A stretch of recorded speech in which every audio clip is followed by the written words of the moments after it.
身为一个全台走透透、深入体验在地客庄文化的背包客，离开都市，到了新竹六家，听闻这里有一道藏有客庄儿时记忆的餐点——黄金地瓜汤圆。究竟这是一道什么样的料理？让我去一探究竟。它外表看起来好透，好像那个果冻哦。对，看起来颜色就是黄金色，有，对不对？非常闪闪发亮的黄金汤圆。好，那我赶紧来试吃。对，哦，它的那个皮好 Q 弹哦，而且啊，它是有一点点那个咸中带甜，然后它的那个皮，我觉得是厚度是刚刚好。我又想到还有一句客家话，就是嘴嘟嘟是台半书，就是嘴巴嘟嘟的，有点像要生气的样子哈。那吃大番薯。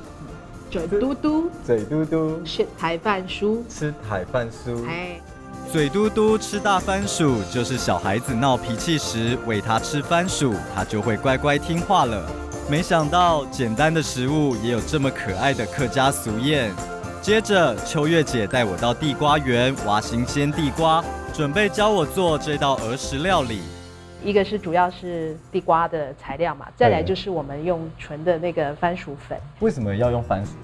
因为过去都是用糯米，然后像家中的阿公阿婆啊，怕老人家吃了会胀气，好，所以呢就不能多吃，好，或吃了有时候会怕消化不良。秋月姐说，地瓜汤圆好吃又好消化。搅拌了一会儿，总算把地瓜、南瓜跟番薯粉都和均匀了。接下来，我们就要准备开始揉出圆滚滚的汤圆喽。通常以前啊，妈妈带我们做汤圆的时候，这个角色通常是妈妈在做的，因为我们小孩子不太会分，我们只喜欢揉。